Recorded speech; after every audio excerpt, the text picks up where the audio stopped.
of them really work. Yeah, So that's why. Yeah, if they don't work, If they were throw them away. throw them away. Exactly. I Who put pins back in the thing that don't work? All right, I'll look at it the Okay. first time. This does work Okay. if we need. Okay. Bill, are we on? You're on. Okay.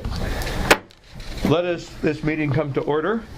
Before getting on to residents' comments, I do want to speak on behalf of myself and the council to commend the village manager for a terrific event that we had last Sunday in commemoration of our anniversary. As you know, next year is our 100th anniversary as a special taxing district, and we are looking for even better and greater things next year. It's going to be tough to follow, don't you think? Perhaps we should have a committee, a centennial committee, to look at possible things, hay rides, square dancing, anything you might want to think of. Let us Also, know. you might want to point out that there's some commemorative stuff floating around the office that people might. You'll notice there are two certificates up here presented to us, one by our Congressman, Chris Van Hollen, and the other by the county executive, Ike Leggett, who are both here on Sunday. And there are various historical memorabilia in posters and so on. I have to say that Gene and Beth and others have been ransacking the Historical Society and residents, relatives, and those who were involved in the early days. So, to begin with, residents' concerns and issues. Do we have any? I see people in the audience. Anyone want to say something? No? Frank Carell. And use a microphone. We are being recorded. And to get you into the habit, we are very likely to start putting these at some point in the future online, on the website. So speak clearly. All right, is this thing turned on? Yes. Can you hear me? Yes. Frank Correll, Turner Lane. First of all, Mr. Chairman, I'd very much like to echo your own praise just now of the event on Sunday. I think it was not only beautifully planned, but actually I think it hit the inspirational.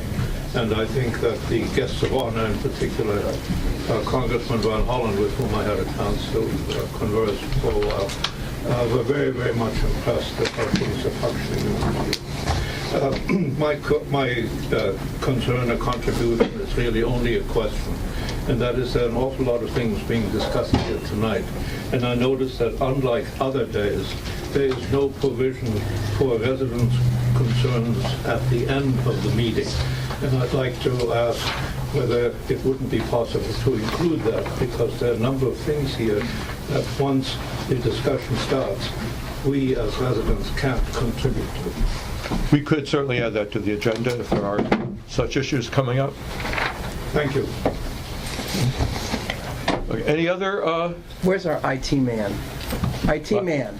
I don't think that's The speaker is working. picking up. I don't know. We can't hear. Is the speaker? Can you hear things from the speaker? Okay, I'm It's just sorry. facing that. It's facing that That's direction. fine. It's fine. It's Okay. only because we couldn't. I Yeah. wanted to make sure that Right. the audience could Okay. hear it. Any other comments from residents? Yes. I also would like to, Microphone, please.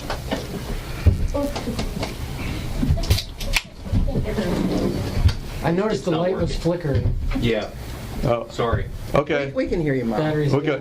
Just shout. Use your accustomed speaking voice. Molly Rule from Delphine Street, and I also just wanted to add on to your comments and Richard. Frank, that Jean did a wonderful job. It was good of you all to have put that on for us, and for Jean to have executed it in such a wonderful way. It was great. Thank you, Molly. Thank you. Very nice. Thank you. Other residents' comments? No complaints tonight? Okay, let's move on then. That was quick. You might want to introduce our officers. Would you be so kind? Yeah. You might notice that the two patrolmen, the sergeants who police Martin's Addition, are here tonight, and they are willing at an informal time, as they leave perhaps, to talk to you about what's going on in the community. Let me ask you right now, let's just bring that up. We got you before you have to run to your families. How in general are you seeing affairs going on in the community Why don't you do some- versus traffic, odd characters, kids running in the street, anything that you want to say? So Mike, you want to start off? Yeah, for those who I have not met, I'm Mike Pratt. I work over here for the county in Bethesda, obviously, as well as for you. I love seeing people, waves, smiles, say hello. When you see me sitting in my cruiser, I'm usually here for you guys. It's rare that, if we're over here on a call or something, that you can't come up to me or you can't approach Nick or I and say hello. One of the concerns or things that I see, and I think Gene might have actually brought it up to you guys at night, is the neighborhoods are very dark. Please keep your lights on, please keep your doors locked, and keep your cars locked. Back in the day, people were like, hey, somebody's going to smash my window, I'm not going to lock my car door. Those are long gone, okay? Just lock your stuff. That's the best thing I can tell you. Everybody here has been wonderful to us. I don't have any complaints about the citizens here in the village. It's a pleasure to come down here and to spend a few hours every week being able to make sure you guys see us and keep you safe. And I know that those of you that have any concerns or complaints, you either come up to me or Nick, or you'll let Jean know, and she'll immediately send them to us. And look forward to continuing that. So please, come up to me whenever you see me, call, whatever you need to do. And I'm sure that's the same for Nick as well. Okay, Nick, you were here last time, so Yeah, anything to add? No, Mike covered everything. I said everything last week, so I agree. Okay, thank you. So you know who these guys are. They're usually doing just ordinary patrol. There's not necessarily any bad guys running around that they're after. So say hello to them. We now have something that we've been talking about for the last several meetings, the interpretive policies for two things. What does adjacent mean in the parking regulations? And Just What? one. Just one. Oh, just the one. And That may was my error. May I Oh, make a sorry. suggestion? Yeah. It might make sense to have the public comment on the ordinance first, because based on that discussion and action, we may or may not need the policy. How do you mean? In other words, the proposed policy on the definition of Yes. adjacent would be necessary if the ordinance to amend Chapter 8 were adopted. Oh, If that ordinance is not adopted, we do not need the policy. So the ordinance is on the agenda for action tonight, okay. for I see what public you mean. comment, and then a motion by the council to But- adopt. Okay, but your interpretation of the word adjacent would hold whether or not, if and when we adopt the policy, or the ordinance later. You had a one paragraph interpretation. That's right. So that would still be effective. Are we talking past each other? Maybe. We only need the policy Yeah. elaborating what adjacent means if we adopt the ordinance Oh. that's on the agenda. Oh, right. tonight. Okay. Yeah, that's what I thought. Because Okay. it's the ordinance that brings Right. in the word adjacent. Right. Are we scheduled to adopt the ordinance Yes. tonight? Yeah. Yes. Okay. So we just I see what you flip-flop mean. those two items. Okay. You might want to mention also Yeah, that the officers are here specifically to address the concerns. Yeah, one of the that issues have been yeah, raised. That's why okay, they're here tonight. Right. Yes. One of the issues that's came up very strongly in the last meeting, and there was an email on that today, is that we are about to adopt, with some exceptions, the county's traffic and parking regulations. The question came up, what does the word adjacent mean with respect to parking? You can park adjacent to your home. It does not mean abutting. You can only park immediately in front of or across the street from. Adjacent, as our attorney has cleverly figured out, means nearby. So there was a comment on the emails today. If a person lives on or is on Brookville and Bradley, can they park on Bradley? The answer is yes. That's nearby. They can even park on Raymond Street, which is nearby. So the narrow interpretations that some people were given, we can understand why people might have interpreted it that way, but with somebody with our legal skill and background was able to look through the county code, was able to come up with a broader interpretation of what adjacent means. So you can park nearby. That is the rules, and this is how the police will be interpreting that. Okay? Did I say that correctly? Yes. Thank you. I want to ask the officers if they want to have anything to add. Yeah. Why don't we ask the officers, Yeah. what does close or nearby mean to you? Since you're the ones enforcing. Give it a shot. No, like I think like you all said. I mean, I think when close and nearby me, I would say that if you're, I can't give you an exact distance. And I think the reason that there's not a distance articulated in the code is because, next to, like Bill and I were talking about earlier, next to means a lot different here than it would in like the Mass or Poolsville, a lot farther distance. So I think they use the word adjacent because a true distance wouldn't necessarily be fair or accurate. So it's probably the best word that you can use to describe close to. So I would say the same thing. If it's, as a practical point of view, I think as long as it's, I think it's an area nearby, and I don't think it's nothing you'd have to worry about. Clearly not if you're parked in front of 123 and your address is 129. That's clearly not what we're talking about. Okay, so Are you good with This is that? coming up. I got in contact with the division chief for community prosecution for the county. Steve Oh. Chaikin is his name. He's basically in charge of Bethesda, to say the least, so the village here is part of it. There weren't any bright line rules that the county council or a case came up with clear definition for adjacent. They go by maybe what we were going by, just Black's Law Dictionary. Adjacent is defined as lying near or close to, not necessarily touching. And he did note that, first off, the county council was in charge of making all these, so it's their interpretation basically. And he just wanted to make sure we knew the fact that any parking restriction isn't to be overburdensome at all on residents where that falls into. So near, close to. could you read that definition again? This comes out of the Yeah. classic text. Black's Law Dictionary, which isn't the whatever, but Right. it's just one of the ones that it's adjacent is defined as lying near or close to, but not necessarily touching. Good. Okay, that's exactly what we came up with. Thank you. So that's we're all consistent on that. That's good. So now we move on to the actual consideration. Public Yeah. comments. Well, yeah. Okay. We're going to be comments on the consideration of the ordinance, which is about to be introduced. Yeah. Yeah. You had a comment back there. Yeah. I don't know, is this... Identify your name and address. Policies here, so is this the right time to comment? Yeah. For this particular, we are calling for comment at this Want me particular to come time. up to a microphone? Yeah. Oh, it doesn't work. We don't have one. So speak up. Name and I'm street. Bob Philly. I don't do these very often, but the parking thing did kind of pique our interest, and I think it might be a tip of an iceberg. But I'm just wondering, how do we enforce I'm that? sorry, I didn't hear your name. Bob Philly.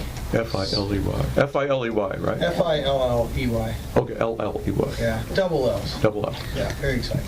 So how do you enforce that? Like, is this going to be like color-coded or something like that, where it's like, No. okay, we're nearby, I'm at 6701, and you're now 4 houses away or something. I mean, I'm just trying to think logistically how that works. Well, I think, one, it's kind of a matter of common sense. It's like the idea of speeding. The speed limit says, 35, but you're never going to pull over for going 36. It's just the way it is. There's not color coding, and there's not going to be like a distance area. I think kind of common sense plays into it. I mean, if you're nearby, it becomes, and I guess, the intent behind the rule is important to look at. The idea of having this rule is to say, if you have a car parked in front of your house that has DC tags on it, clearly they're not adjacent to their house. If you have somebody the car looks familiar and it's a Silver Spring address, they're not adjacent to the house. If it's the person in front of your house has a Martin's Edition address or the next street over address and you're right on the board, like on Quincy Street and it's next town over, you're not, that's probably going to be close enough. So there's no real bright line rule for that. It's just a matter of like how common sense kind of dictates. Okay, so it's more of just a call, and someone says, hey, look, I got a guy that's parked out front, he's got a DC plate, This is not adjacent. So it's enforcement based. It's somebody And, called- and time, and also time restraint as well. Right. I mean, Okay, it's- so it's you wouldn't be greater than- driving down the street and saying, that guy lives at No, absolutely. 601. There's zero way I could ever. Right. I'm telling And you, what we man, would he do is is- 5 cars away. We would see it, we would run the tag and see who it belongs to, and then walk up and say, hey, even if it's 6 houses down, I'll go and knock and say, hey, your car is 6 doors down. Can I ask what's going on or what the deal is? And they could say, you know what, yeah, 2 days ago it was snowing or there were cars parked in front of mine. I'll move it. And that's 99% of what it is. It's, Nick and I aren't out here to do exactly what you said. Keep track of what we're doing and chalking tires and saying that. No, this is 99% of the time going to be complaint-based, where you have a car, like you said, that belongs over in the town of Chevy Chase, that for whatever reason is parked there, and we'll get to the bottom of it. We aren't necessarily going to bust out our ticket books and say, here, 24 hours. We like to dig around and see what it is, because, again, usually they're legally allowed to be there. So that's how we would do it. Got it. If I may. Yeah, go ahead. My take, based on what the officers have said, is if you have a plane to catch and the cab is in front of your house and you can't park, you have to park a block away because your neighbor's having a party, your car will be good. They'll figure it out. You don't have to worry about on your vacation or business trip whether your car a block away is a problem. Gotcha. Yeah. Molly, stand up.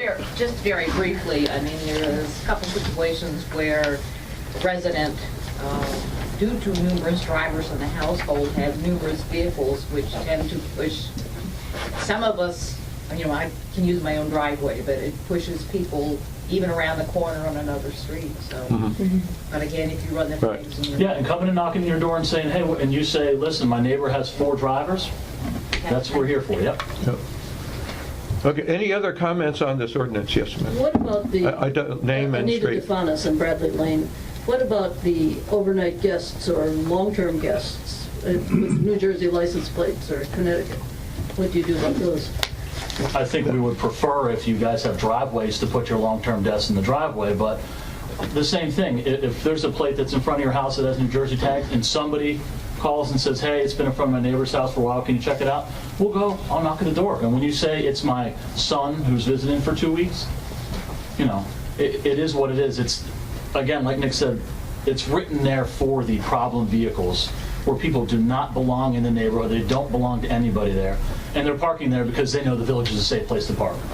Or it could be abandoned vehicle, stolen and Yeah. abandoned, Any or of that abandoned, yeah, something that does occur. Raise it. Can you please stand and... Yeah, Chris Cole, Shepherd Street.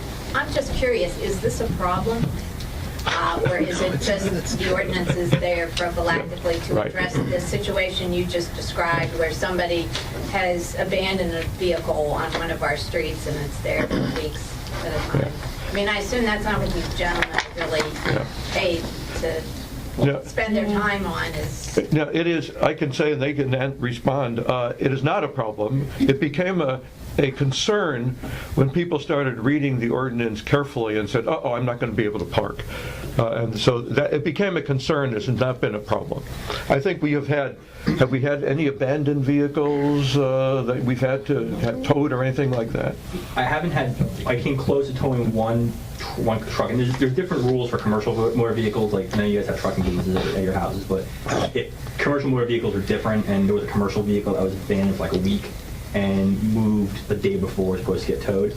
I think, and correct me if I'm wrong, the reason this is an issue today or in general isn't so much that we're trying to prevent a problem, it's that the council's trying to make the town code mirror the county code, because the county code already prevents that from happening. There's nothing new as far as where you can park today that the county code lets you do. That makes sense. Yeah. They're trying to mirror the two to create lack of confusion.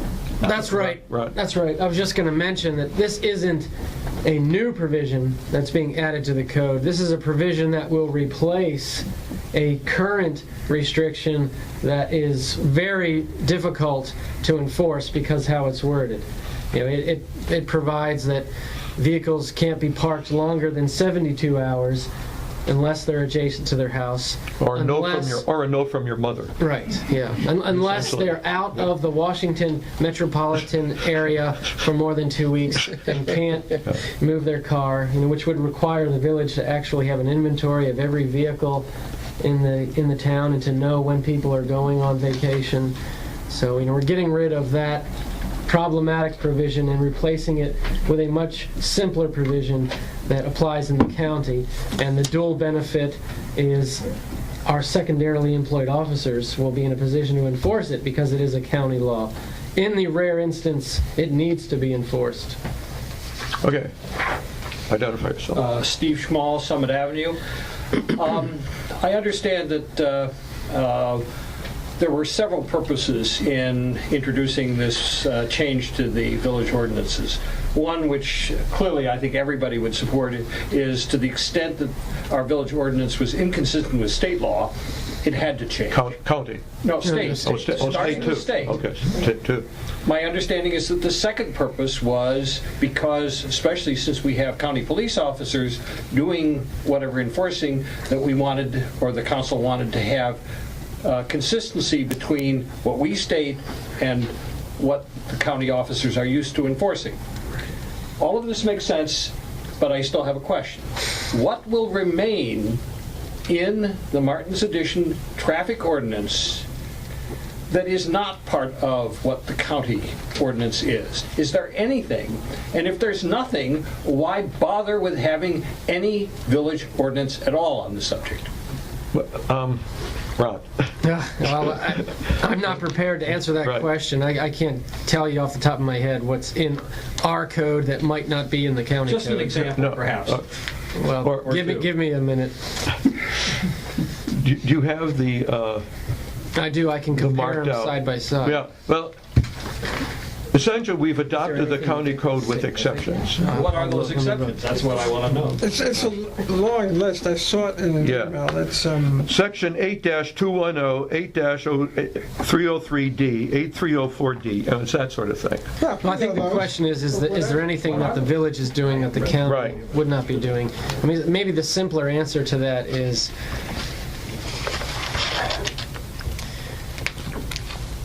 having your own rules and regulations gives you the benefit of enforcing in the event the county doesn't. And the county doesn't have the manpower to do so.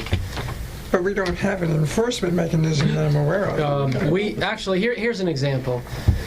We have the power to designate snow routes in an emergency. Jean can designate certain areas as no parking on a temporary basis, and she can do that in connection with construction projects as well. Obviously, we can't rely on the county to do that. That's a hefty burden. Do we have an enforcement mechanism for traffic violations? Yes, Yeah. yes, impounding in addition to citations. But we've never Okay.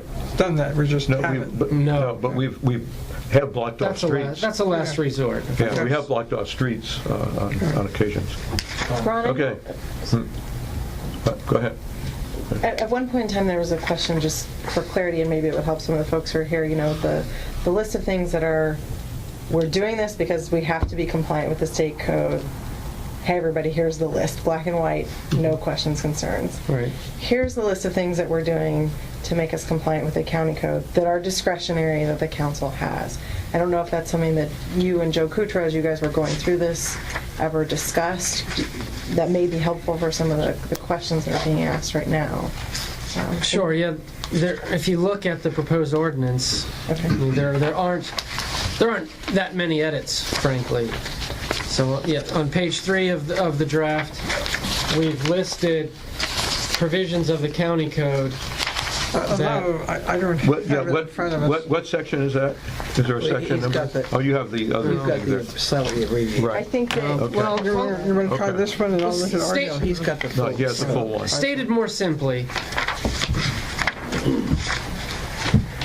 state law provides that any attempt by a local jurisdiction to do something more lenient than the state in terms of traffic is a nullity.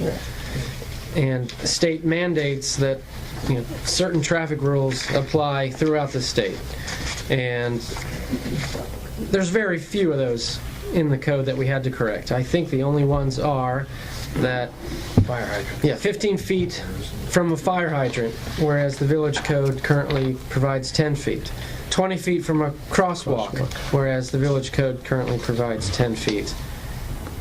I think those were the only two requirements of state law that we're incorporating, and the rest of the edits, I believe, are to conform provisions to similar county laws. For example, to adopt the county's definition of commercial vehicle, to adopt the county's definition of trailer. A cart or trailer. Right. To clarify the off-site parking prohibition by rescinding our 72-hour Washington Metropolitan provision and incorporating the counties. Let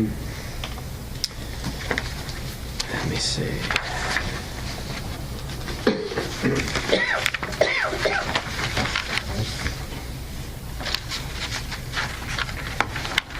To clarify that in addition to not being able to park on a sidewalk, you can't also park over a curb, because Joe Kutro pointed out that if one tire is on the sidewalk, it may not be considered, the car is not entirely on the sidewalk. So there are a couple of clarifying edits like that in the ordinance. Ron, is this the version that has all the marks that make it what we're currently discussing? Yes. Yes. Can I pass this around for folks to look at it? Sure. Yeah, I see it first. But wait, Ron, I also believe that this has. Yeah, this one is also has all. This is you prepared this. Right. For me. Yeah. All the substance This is in the one newsletter. has all, and as a matter of fact, there are copies of it over there. It was published in the newsletter. It's been on the website for probably about 3 months. So if people want to help themselves, we can certainly send this around too. But I think this is probably a lot more understandable than this elaborate with the whereas and the wherefores. Yeah, at Gene's behest, I prepared a version without all the legal Right. mumbo jumbo. I think that the question arises, though, when folks can't see what striking here means here. Well, do you know what I mean? Well, that draft does show what's deleted and what's added. Is that what you mean? Context. Larger context. Yeah, you pass it around. There was another question? Yes. Helena Correll, Turner Lane. Doesn't it all boil down to common sense? I mean,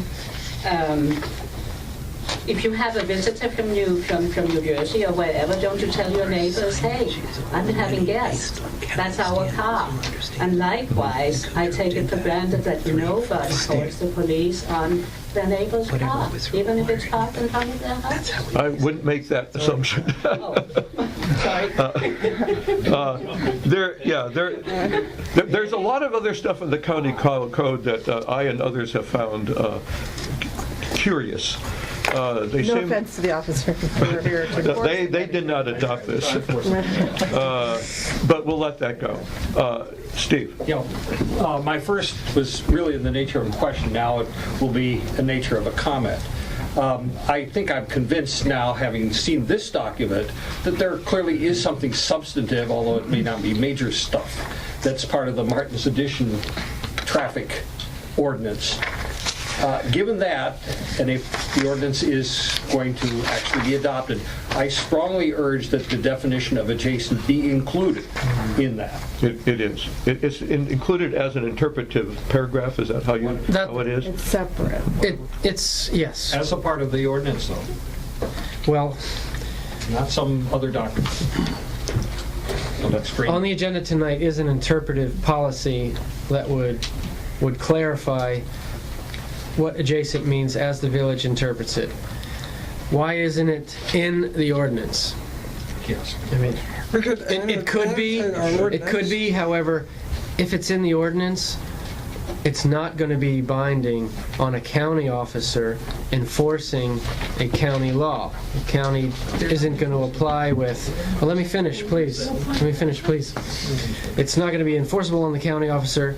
Why do we do it as a policy instead? Because as the gentleman in the back recognized, most of the enforcement is going to be complaint driven, and it's going to be at the behest of Gene, after receiving a complaint, instructing the officers to take action, and the officers are going to take action consistent with the policy that's been adopted by the village. So that's why it's being suggested as an interpretive policy rather than part of the ordinance. You know, it could be in either location, but this is a project that frankly was meant as a pretty Cut and dried sort of thing. Right. Yeah. And, we certainly could include it in the ordinance, but that would mean starting from scratch again. So with that, we will bring this ordinance to the table as what reading is this? Is final reading, isn't it? Correct, yes. Yeah. So do we have a motion to bring the Resolution 1-22-15, an ordinance to amend motor vehicle and traffic laws? Anyone want to so Can I move? ask a procedural Go ahead. question? Yeah. Where would the policy be? Is it like appended to this section of the code? Where does it go? Where do you? It'll be on where do you say it? the website. Correct me if I'm wrong, Gene. Yeah, it's not also gets incorporated. It's not codified. That's the So benefit. you wouldn't find it in the ordinances. No, you would not. You'd find it on the website. I also can maintain the code book, the code and the binder and of policies. so it would be there too. Could we put it in a footnote? It would be an annotation. Yes, we could add a cross-reference. If someone happened to go to that they would Sure. look, there'd be a little asterisk, and they'd go down there, it would be. Sure. Can we do that right now? Yes. Yeah, that's a minor amendment that can be made now without right. reintroducing. Motion, Good idea. as I just stated, to create an annotation to be easily found in a footnote adjacent, Okay. next to. Butting at the foot of, but not touching. So it's a definitional said traffic footnote, or it's a footnote that refers to the policy? So if you Sorry, look, the look at footnote the policy. summary in the newsletter, Yeah. beginning on the first page is section 5103. And then if you turn to the next page, you see the provisions of the county code that are incorporated. So we will put an asterisk next to section 3116. Where's that? Here it is. And then at the bottom, under the legislative history parenthetical, we will put another asterisk, and the words cross-reference, see interpretive policy number 31915. Great. Then we can state it, because it's all of 2 sentences, right? I mean, Ron, do you We deem don't the want somebody interpretive to policy to be figure it out. too much No, of a yes, change? that's fine. Yeah, if you want to reproduce the whole policy. Yeah, reproduce the whole That's policy fine. in the footnote. That's good. That way Thank it's you. there, then it'll be in the code, right? Not in the code, it's the footnote. it's an annotation. An annotation. Many scholarly Correct, documents yeah. contain. It's like the Mishnah. And you can do that. Okay. So you just moved to do what? To Make a footnote. amend the ordinance okay, with to the put addition of the of an policy in the editorial note footnote. Right. at the Okay. bottom of section 5103. Okay. It's not an editorial, it's an interpretive decision by the council. Okay. Okay. I'm sorry? good. It's not an editorial note, It's a- it's the council's interpretation. I just don't want that word editorial to get dropped in there anyplace. Well, it's an annotation. Yeah, it's an annotation. That's a safe, lawyers will recognize that immediately. It's Good. a safe haven. Good. Okay, so do you want to move to adopt this ordinance? I did. You did. Okay. As amended. As amended. As amended So a motion is offered. By Josh. by Josh. I'll second the motion. Okay, we'll bring that to a vote. Aye. Aye. Amended. Okay. Second by Tiffany. A vote all aye. All in favor. Okay, good. Thank you. Thank you. Thank you. And thank the residents for their comments. Okay, next item, election update. I see we have our election committee chairman here. That's Stoddard Sugar Lane. I'm happy to report that the election process is well We underway. need a motion to adopt the policy. Oh, yeah, wait. Wait a minute, Ted. Hold on one Hold second. on a minute, Ted. What do we need? We need a motion to adopt the policy, superintendent. Oh, Okay, that is a separate motion. Yeah, and it's in your packet. It's got a policy number on it. It's, Do we still have to have the policy if it's in the code? you have to Yes. adopt, we have to have record of this being adopted. Okay. Okay. It's a interpretive policy 3-19. Yeah, we need the Okay. resolution to adopt Here the we are. policy. 'Cause the other motion was just to amend the Okay. ordinance with an annotation to the policy that has been adopted. Okay. Yes. All right, I'll move to adopt interpretive policy number 3-19-15. Okay, I will second that. And vote? Aye. Aye. Okay, thank you. Go take care of your family. Thanks, guys. Thank you. Good guys. night. Thank you. Thank you, Nick. Okay. Moving on. Ted? Okay, I'm sorry, I Okay. missed that because I was trying to say goodbye to our officers. Okay. Hold on one second.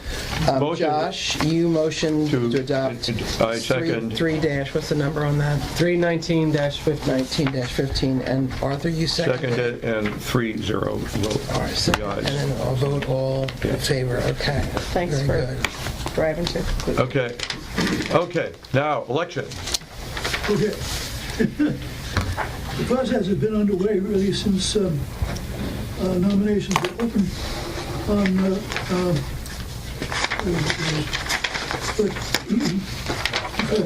for 3 vacancies on the council. And we close the nominations is the next step on the 2nd of April. So we have another week or so to receive nominations. We have 4 so far, and those candidates have to respond to us with statements, which they will also defend or present at the next month's council meeting on April 9th.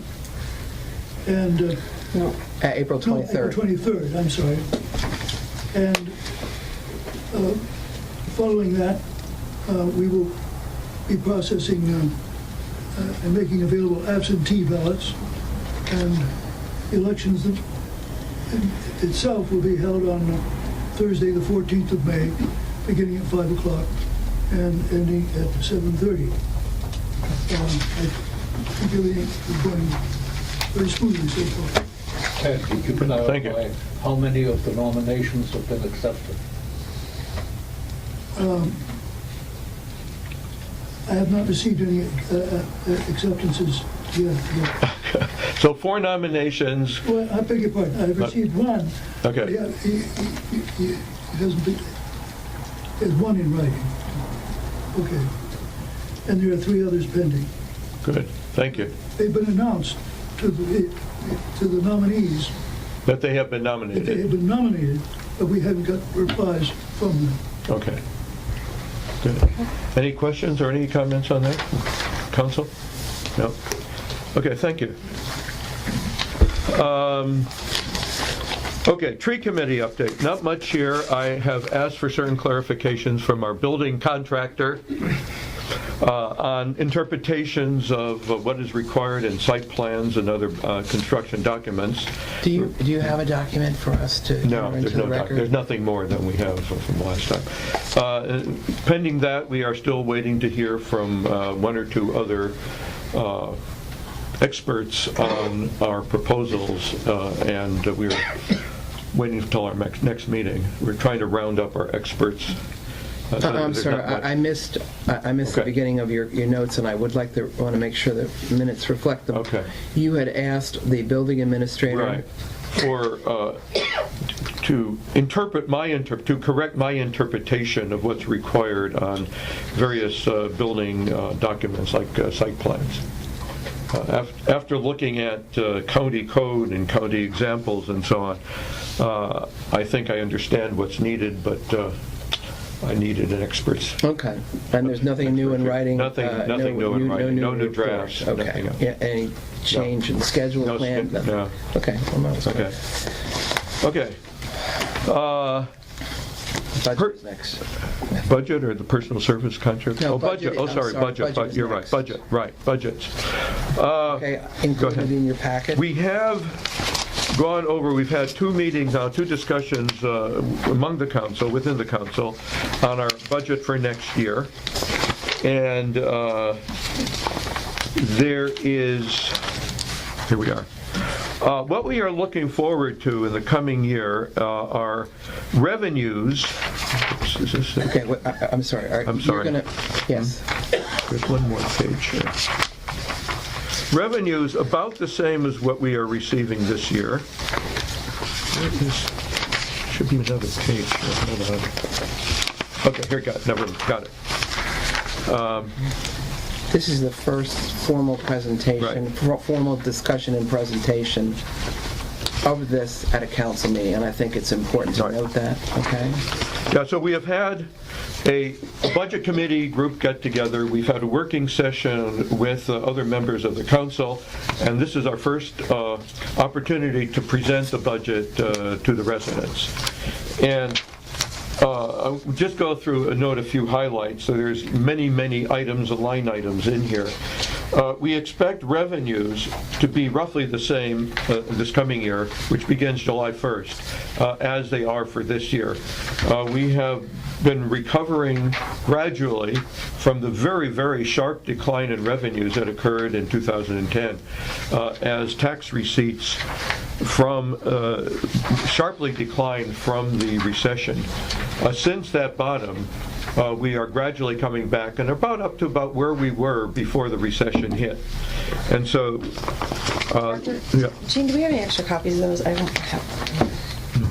I got this, but I don't have whatever that. The budget? Vertical chart. Oh, this is the budget? It's not in here? Okay. Thank you. You're welcome. It's in the front of the packet, not the property tax rate, we are holding stable as you're proposing, really. We are proposing, right. This is not. This is all proposal, okay? This is all proposal. We have not passed this. You got to make sure that the record is. We are proposing that the property tax rate remain at the same level that it is this year. There is what the county or the state calls it. Is it a state law? The constant yield tax rate. This is state. They do a calculation of what they call the constant yield.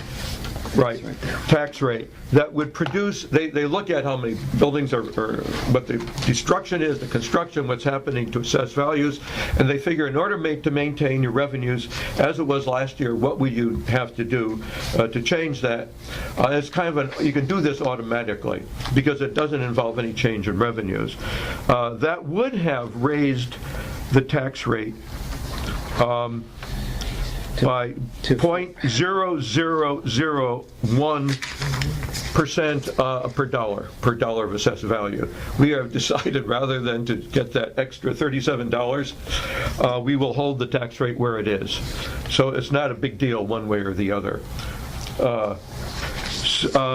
In terms of expenditures, I think there's something else. What's that? There's 2 other important things because Ron will need resolutions for these things. To change. The one is the proposal to drop the commercial tax rate to the same level as the residential. Okay. It's currently at 10 cents. Yeah. And I'm sorry. No, it's fine. I have other copies of it. And I'll make sure you get all this. And then also just to note that the utility rate we would hold at $1.45 per $100 of utility assessments. We have a commercial property tax rate that is different from the residential tax rate, which means that it's a nuisance because we have to. Ordinarily, the county sends out all the bills, does all the collection and all the paperwork, and sends the money to us. If our rates differ, we have to do all that billing and collection. So we are making the commercial tax rate similar to the residential rate. It doesn't add up to a lot of money, and it reduces the burden on our taxing and overhead and that sort of thing. There is a separate rate for utilities, and that's all of the lines that you see, the telephone lines, the cable lines, and so on. That is property in the village, and that is taxed at a separate rate, and that is being maintained at that separate rate. In terms of expenditures, roughly everything, it's kind of boring this year. Almost everything is the same. There is one or two items that are different. One is that because of our police patrol, we have to pay higher insurance rates, and that's included in the budget. Another is that the tree committee that was just mentioned is going to be recommending. It has not been adopted yet, and we haven't even formally proposed it. But to give you a sneak preview here, we will be proposing that the village subsidize the planting of trees on private property. You're contemplating proposing. Contemplating proposing. Nice, yeah. We are contemplating Let's get proposing. these words right here, yeah. And this is being done for a number of reasons. One is that all of the research and evidence shows that trees on private property enhance the value and the livability and the desirability of the community as a whole. The second is that our tree canopy has been endangered by, largely by new construction projects. And so what we want to do is encourage the planting and maturing of trees to make up for those that are lost. And there was a third reason. The third reason is that it is our finding that a lot of people want to do this, but don't know how to begin. Who do you call? What kind of trees? Who's are the nurseries? Who will do it? Can we trust them? Are these good trees?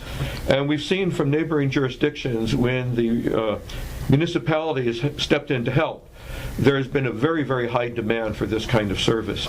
And so we are suggesting that the village help subsidize this, not pay for everything 100%, but to subsidize the planting of trees. So that's incorporated in the proposed budget. It is the proposed proposal of the tree committee that is now being reflected in the budget. That's about all. As I say, in years past, there's been a lot of changes that have been going on, but this year was pretty cut through. What's the word? Cut and dried. I can't remember my cliches. It was cut and dried and kind of boring, except for these few issues that have been coming up. So, any comments from the residents on any of this for the council? Council first. Okay.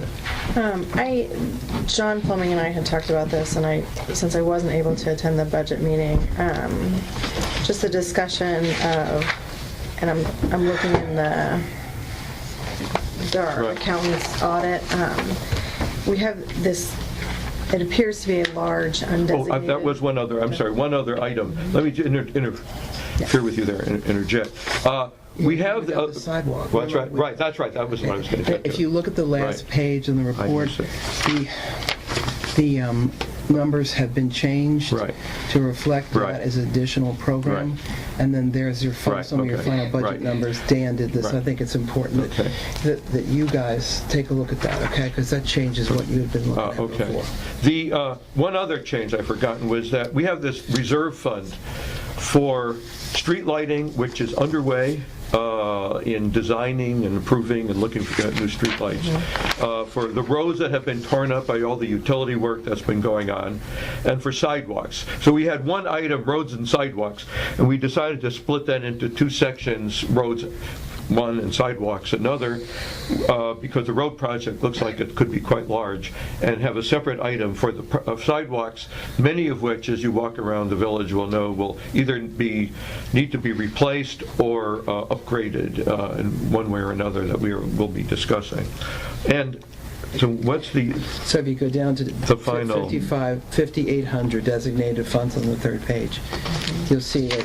You added a category 5812 designated sidewalks. Sidewalks, right. We put $250,000 in it. We're predominantly thinking about having an eye to Brookville Road. So that shifts money around, as you can see by those numbers. And the unassigned fund balance then is reduced. Right. So we have To give you an idea of the scale of what we're talking about, for the streets we have set aside $500,000, for the lighting $500,000, for sidewalks $250,000.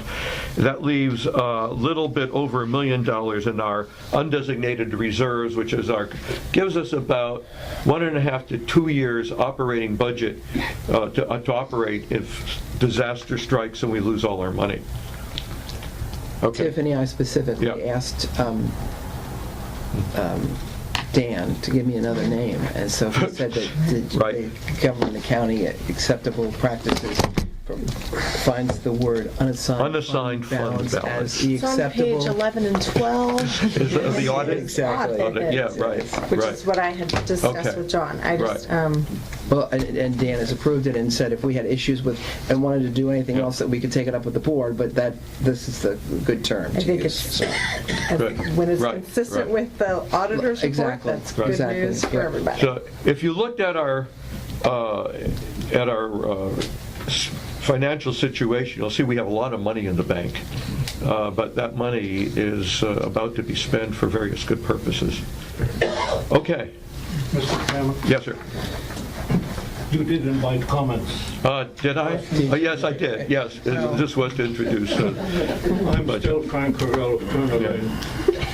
I attended your budget session on the 5th of March, and I was not able to take very much information away with me because I did not have access to the budget proposals, and neither have I seen them since. So I'm a little bit like the elephant being touched by the blind man.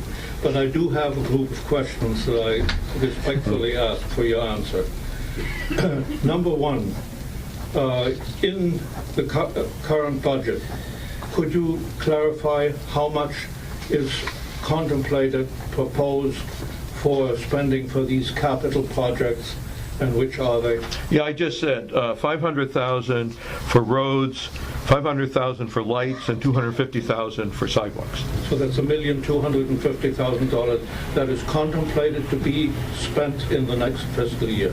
Possibly. The lighting is in process. The roads, we are awaiting word from utilities when they're finished digging. But if possible, we would like to do it, yes. All three things? Possibly. We don't know. And how much does that leave in your surplus? I said the surplus, the unassigned surplus is a little over $1 million. All right. So the entire allocated surplus is intended to be spent, and the unallocated surplus amounts to roughly $1 million. Right. Right. Do you contemplate assigning some of that unallocated surplus to starting a new reserve fund for these capital activities? No, the capital activities have already been assigned their funds. Yes, but how about future capital activities? At some point, I presume yes, but we don't have any plans right at the moment. Okay. Secondly, what kind of a presumption are you making with regard to interest earnings? We do have projections for interest earnings, very small. Basically nothing. More than that. More than nothing, but not a lot. Yeah. In terms of our... Until it's spent, you've got $2 million sitting around. Right. At about 0.1% interest for fully federally insured. If you can find us a better place to put it. Well, we also have that. We have that money. We have some CDs. And, we have the money in that congressional. We have CDs outstanding. But if you can find a good place to put our money that meets the criteria of fully insured, fully federally FDIC insured. Well, maybe your treasurer can take a look before this budget is finalized, because when we're talking about $2 million until it's spent, and you're talking about spending $1 million, one would hope that there's a possibility for adding to our income. And are you able to quantify at all when some of this work would begin, like street lighting? Well, we'll be hearing more on the street lighting later, but quickly, we have had a couple of prototypes from the manufacturer. We've had them up on poles on Bradley Street. Our lighting engineer has evaluated that with his light meter and light distribution, did not like it. Went back to the manufacturer to redesign, and we are in the process right now of about to get a redesign to be delivered. Mid-April. So we can mount that and see how the new design works. We are also working with Pepco on appropriate rates to charge for the streetlights for both installation and then the maintenance and electricity fees. Thank you. So it's been, Gene had said we're about to put them in. I say, I give it a year. We first got them, remember when they were sitting up here, we thought we had it. Oh, yeah. We were ready to go. But we were hopeful. Yeah. One other question, then we move on. Steve Schmall, Still Summit Avenue. One procedural question. Will there be another opportunity to formally comment on the budget, or is Yes. this it? No, will be presented at the next meeting too. Well, you have the two next meetings. The 23rd of April. Yeah. You will. You actually have to take some action on this to say that you like this plan, but. Here tonight, you can take comments. The 23rd, you take comments, and then the budget would be put in the newsletter, and then it gets voted on in May. So there's lots of opportunity now. It'll go in the newsletter, like I say. It'll be up the website, and you want to be soliciting any kind of comments from. And you will see the numbers and what goes up there. I might as well at least ask, since you had mentioned specifically about the proposed change in the commercial tax rate, what will that represent in terms of lowered revenues? Hundreds, not much. In the hundreds? Yeah. I'm sorry, for what? For the lowered commercial tax rate. I think it's about $1,600. $1,600, okay. I don't have that number in front of me, so you can't hold it to me, but I believe it's about $1,600. One of the things that's important to understand is we pay, as tenants of this building, we pay a share of that money. Okay. I'm sorry. Okay. No, do we have to take action on this? Or this is just for presentation tonight, right?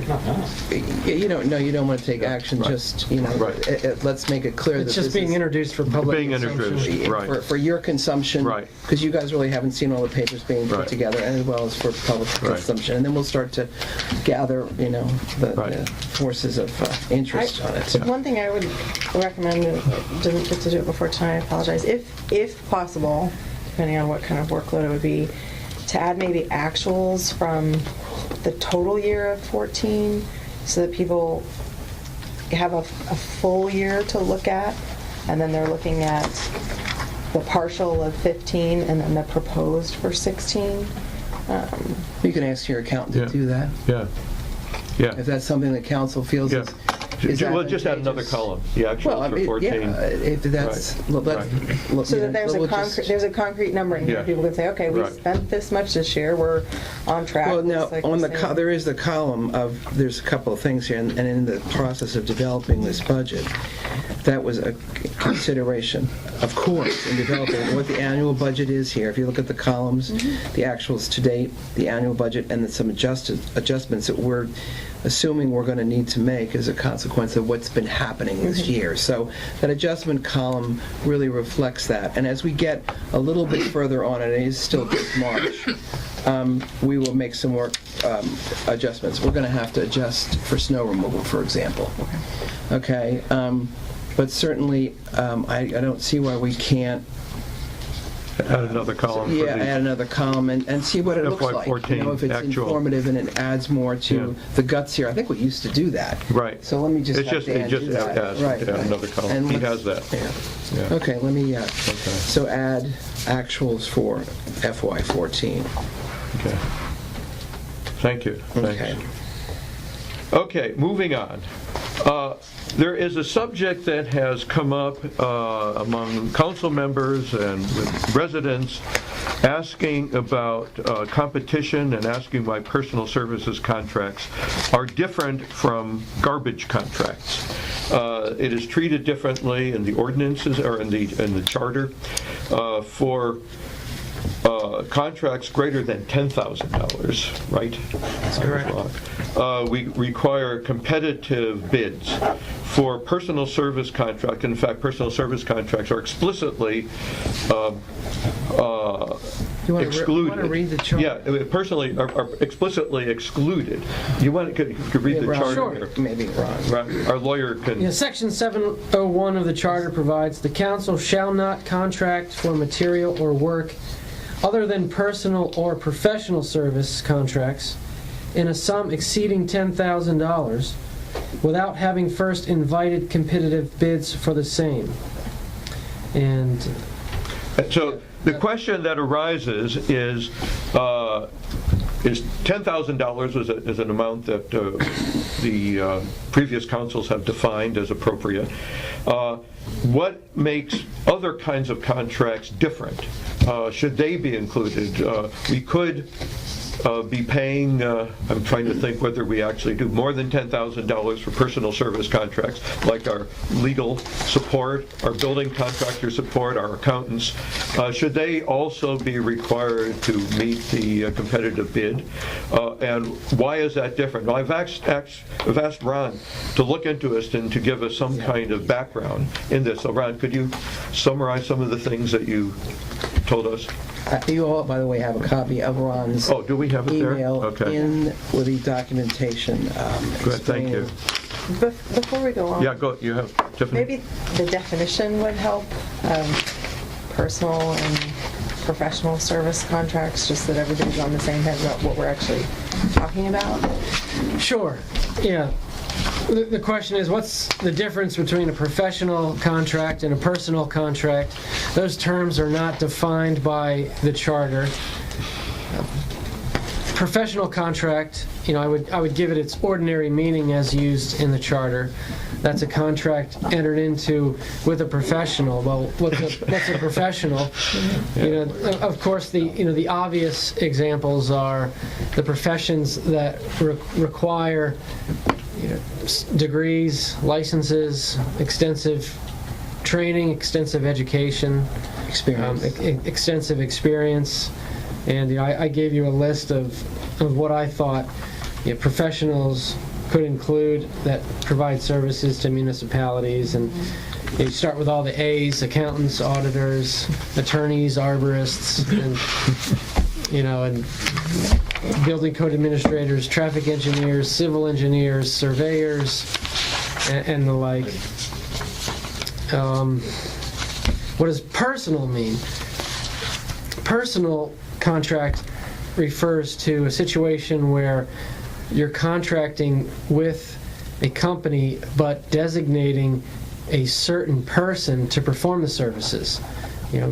Maybe it's a civil engineering firm, for an example, and Morton Thomas. Right. Yeah, and you've heard about from other jurisdictions, this particular engineer does a great job. Well, you specify in the contract that we want this person to provide the services. And if this person is not available because he or she becomes incapacitated, dies, then we have the right to terminate the contract, because we're only entering into this contract because we want that particular person. That's what personal contract means in my opinion. So it's not necessarily professional, but it means that you want a specific individual whose experience has wowed you. And any contract under $10,000, well, it doesn't matter because they're excluded in their entirety. Yeah, and so to Arthur's point, why, as a matter of practice, do we distinguish different types of services? Why is there a dollar amount? And I can tell you that municipal charters, most of them, I've got one client that their charter has no procurement provisions, but most charters do have procurement provisions. Most require competition of some sort, so that with the expenditure of public funds, the council is making sure the best deal is being acquired for the residents. But as a matter of public policy, there are certain situations that competitive bidding can be dispensed with. And the common examples are if emergency procurement is necessary, and we've just had a huge snowstorm, we don't have time to go out and bid. We need this snow removed right now. Trees falling in the road, and we need it removed. So emergency, exigent circumstances, that's a typical exception. A second is where the dollar amount is so low, the administrative burden in having to competitively bid would outweigh the public benefit. Some of the contracts that you enter into, the photocopier repair contract, for example, I understand is around $140 a month. So that's a type of service that maybe doesn't make sense to bid out if it's that low. A third example is a sole source contract. When you make a finding as a council that there's only one vendor available that provides this service. So, issuing an invitation for bids or calling up folks and inviting them to submit a bid is going to be futile because there's only one source available. 4, piggyback contracts. If you're cooperating with another jurisdiction in obtaining services, there's a Or the state is a good example for us because we can piggyback on state contracts, and we've done that. Yes, yeah. Presumably in that situation, the other jurisdiction upon which you're piggybacking has already gone through the competitive process, and you're taking advantage of the work that they've already done, the pricing that they've obtained, and there's usually built-in savings by having multiple jurisdictions cooperate. So that's another exception. And the last is a professional, and there's a recognition that with general services like trash removal, for example, that's a type of service that's typically bid on by contractors based on here's my cost, so here's the best deal I can present it to you.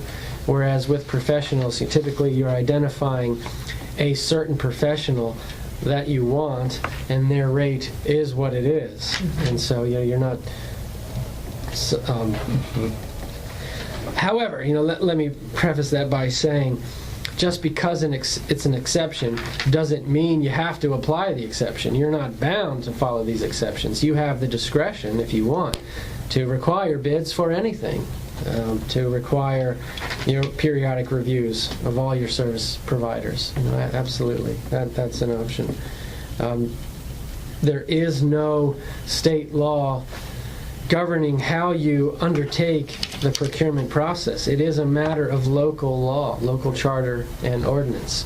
The state gives you the authority to spend public funds for public benefit, but leaves it to the municipality to decide what processes apply for that procurement. Good.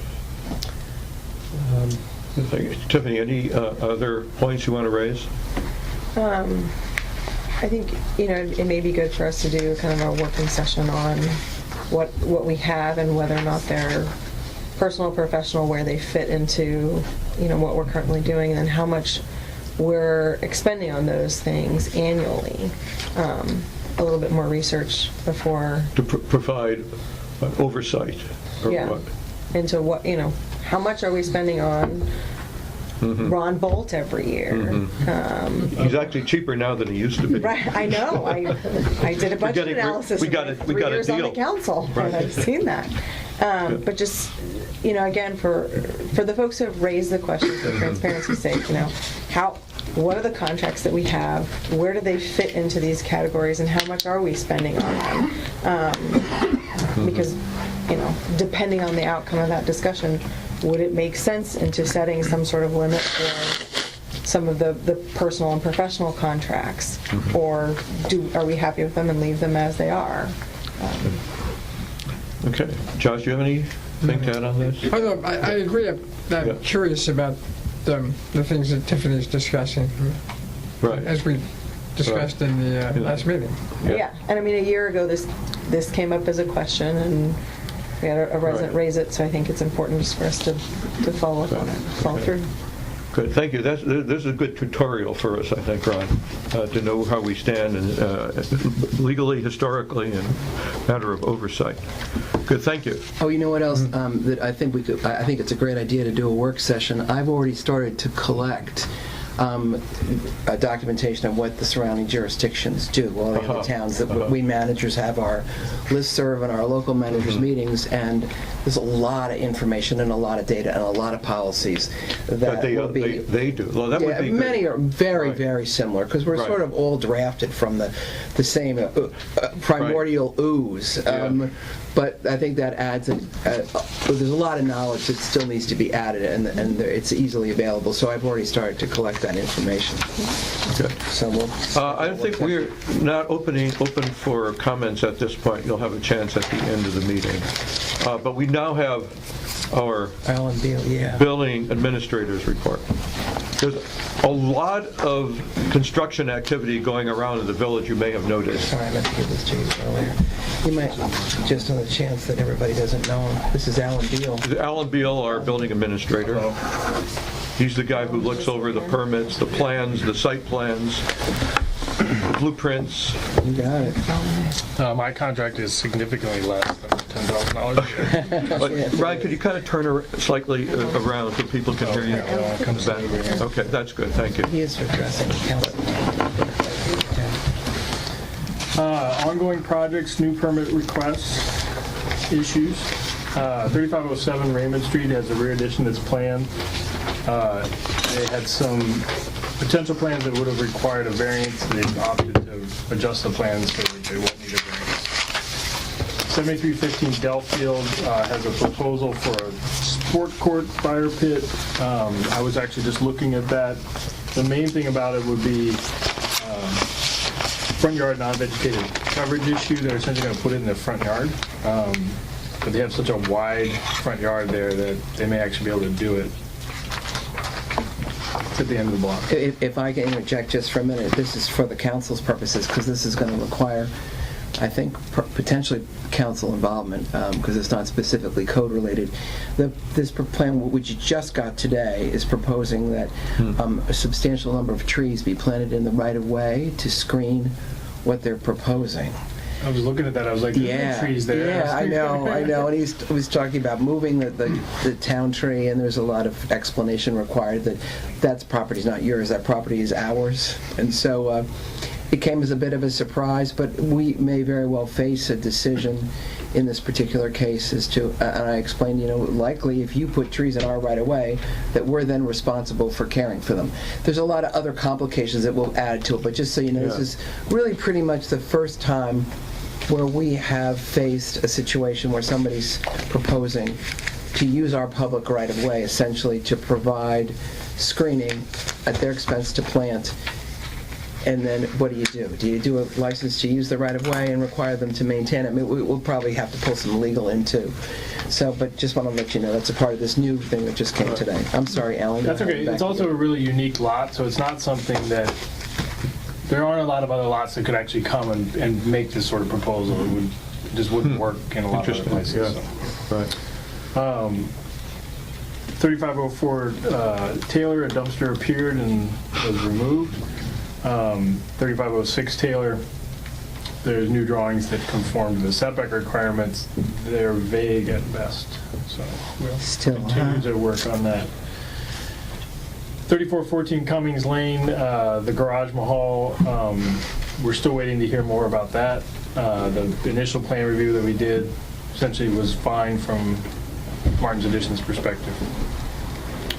Permits that are underway or ready to be issued include 3513 Raymond Street's underway, no real issues. 3521 Raymond Street, exterior roof addition, new front porch underway.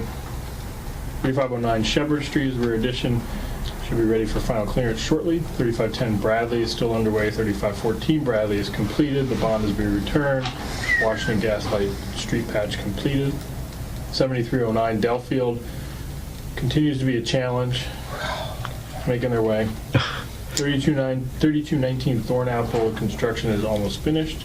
7218 Chestnut construction is coming to conclusion. They're awaiting the water line connection, tree fee still needed. 3511 Raymond Street renovations, construction underway, inside work continues. 3529 Raymond Street patio construction continues. On hold is an addition at 3505 Raymond. Plans have been seen, but no real action going on that. 3515 Shepherd is completed. We're waiting to return the bond. 3514 Turner. We need a right-of-way license needed for the fence. 3518 Bradley, bond is still being held, possible additional work coming. Projects that are finished, fence at 205 Oxford, fence at 7200 Chestnut. 101 Quincy Street, still no action on an unpermitted driveway. And then But they other- did shovel their sidewalk. Yes. You saw that email. Yeah. Yes. And then other things that Wayne has been working on include the streetlight review for uncovered streetlights, pothole list. How are the potholes doing? They're there. They're there. Yeah, but he is he will be preparing a list for me of potholes, and then we'll have to make a determination about whether we want to do a temporary patch or a permanent patch, depending upon what WSSC is doing with the streets. So, but and also we're supposed to get snow tomorrow, so we can't patch potholes when we got snow. So, but it is on the agenda, so it's good. Okay. Gene, maybe this falls into the other municipal or not, or maybe in your report later. Raymond and Bradley, the gas water line ongoing saga. Have we heard anything new on when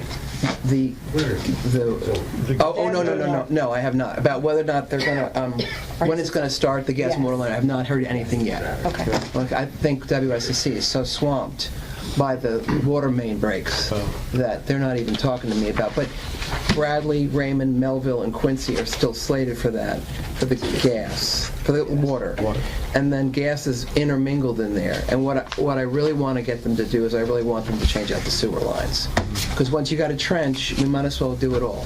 So it may be ugly, but I have not heard anything from them. Okay, thanks. Alan and Jean, on the Delafield, the 7309 Delafield, the challenges, these, are we past them now? Or is all the big equipment in and installations? No. They continue to seem to block the street constantly, unending. So, I mean, as far as like big deliveries go, yeah, there was some big equipment coming in. Right. That's there now. They've gotten their big deliveries, but they'll get appliances, which will come. I mean, any delivery trying to go down that street seems to be an issue. It's brutal. Yeah. Okay. But there was a big, what do you call that? The air conditioning, the heat exchange unit for the backyard and everything. I thought they were doing a geothermal system. That's and what I meant. I have not seen any evidence, nor has Wayne recorded any evidence of them actually putting that geothermal. No. Yeah, they dug a bunch of big things in the backyard. Plastic tubes. There's three. Yeah, no, those are the dry wells. Dry well. Yeah, those that handle the stormwater. They were going to actually put a geothermal. So you don't have. Yeah, but we've not any evidence that it's been done yet. I don't know, maybe they changed the plans. It's also possible that they didn't do a well geothermal, they did a shallow one. Okay. I guess we could look at the plan. If they've done it and we have gone without any disruption as a consequence, I'm very happy. Bonus. Yeah, it's a bonus. Alan, Absolutely. is it your impression now that we're past the hump in construction activity, or is it still coming on strong? Not by a long shot. Really? So it's still strong? Yeah. Unabating? Yeah. Okay. And then if I could just go back to your tree question, Arthur had emailed me about, and you're right, so when you go to the Department of Permitting Services, site plan guidelines, there is no requirement to locate trees. Now, most of the really good surveyors and the people that prepare the engineered site plans include essentially That's everything. what we're confused about. And so they do it, but it's not required. there's 2 or 3 that it's just on every plan. Essentially, they go out to a property and they put everything that's on there. Right. You know, if there's a tetherball pole, it's on there. Okay. Other ones don't. Okay. And that's the benefit of when people work with the really good surveyors, we get really good tangible information. Right. But there is no requirement that it be there. Okay, good. Okay. That's interesting, because we were confused because we were going through site plans and some had all the trees and some had none. And, one of the things I've we seen, weren't sure. Alan, is I thought as a consequence of the tree canopy that they're now providing more even though it doesn't affect us, the tree canopy law, that they're providing more summary data on the reports of how many trees would be able to be located on that property. Now, maybe it would, because it would have to be consistent, but we're not seeing necessarily where the ones that were there were located and removed. Right. And then the only other thing to consider just going forward is that anytime you have a requirement that is distinctly different than what the county requires, it just becomes very difficult to get people to conform because we're not on their radar in that regard. Right. I mean, it's the same problem we have with some of the zoning issues, which sort of we continue to bump into stuff, but it's sort of come around. Where our Martin's addition requirements are different from the county's on the zoning. Okay. So unless there's some teeth to requiring people to have trees located on there, if it's just because you want to know, it may be difficult to compel people to provide that information. Right. Okay. Good. Thank you. That's very useful. Good. Any other? Tiffany? Okay. Let's move on. Financial matters. John is not here today. I've looked at our latest financial data provided by Dan Baden, and I would say we're in good shape. Revenues are coming in a little higher than we expected. Expenditures is hard to say because people don't send their bills in on time. I think that's what should be added to the contract discussion. Right. Timeliness. But it looks good. It looks good. And the reserves are sitting there. And we're not getting as much interest payments, receipts as we would like to. I thought, I don't know if you want to do it this way, but I think that there's no reason why you can't go on and act on Dan Baden's reports and just make a motion to approve his reports. Yes, okay. And somebody second it. You guys have seen it. And right. So I will make a motion that we accept our accountant's financial reports as he has delivered them to us in lieu of a treasurer's report. I'll second. Okay. Aye. Okay. So Arthur, Tiffany. Yeah. Did I hear a vote for yes? Everybody? Okay, Josh. All right. Okay. Minutes from the last session. I move that we approve the minutes from the last session. Give me 1 minute. Give you a minute? Yes. Give her a minute for the minutes. Well, if you want to read the minutes, I'm happy to deliver the manager's report. Yeah, why don't you do the manager's report? Okay, Mike gets to hear me talk about it. Because the first thing on my report is my community policing services. All continues smoothly.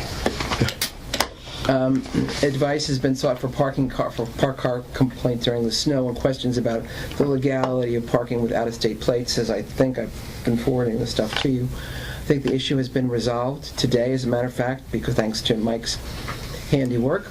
No traffic complaints. Thornapple Street, I guess people have stopped driving on Thornapple Street.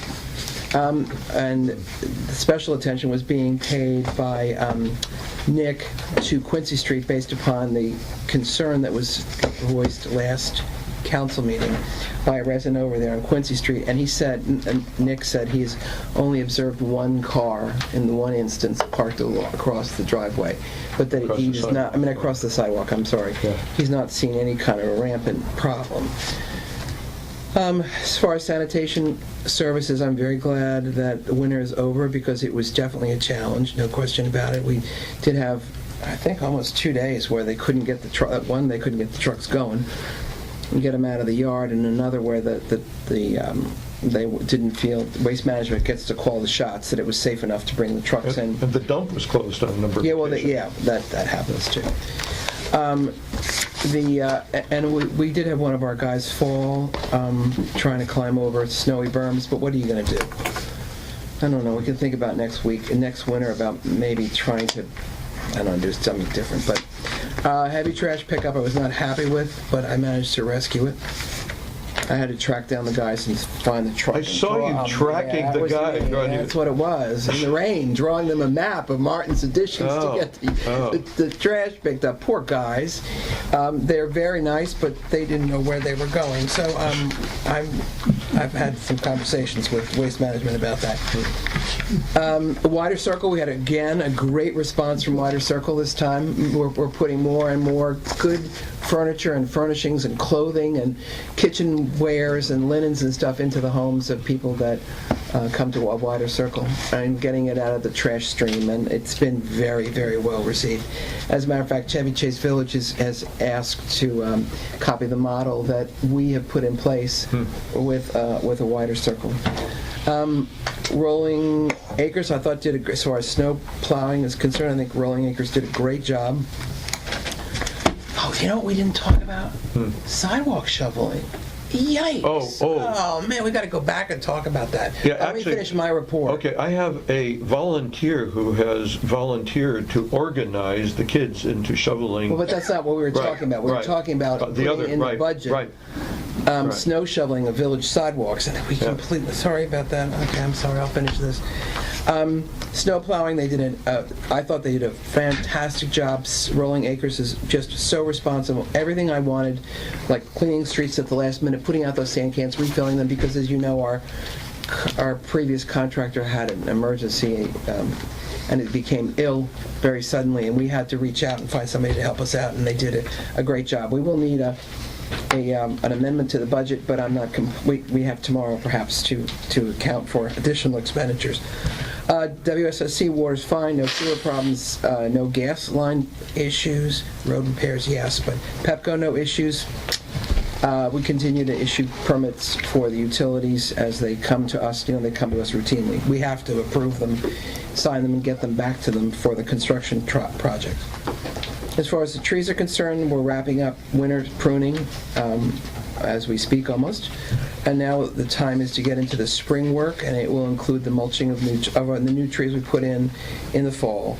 Remulching and cleaning our butterfly garden. Bernice, did you hear that? She probably didn't hear me say that. Review of all the budding out of the trees for signs of additional pruning needs. He prunes during the winter, but then as the trees start to come out, he makes sure that they didn't miss a lot of any dead stuff.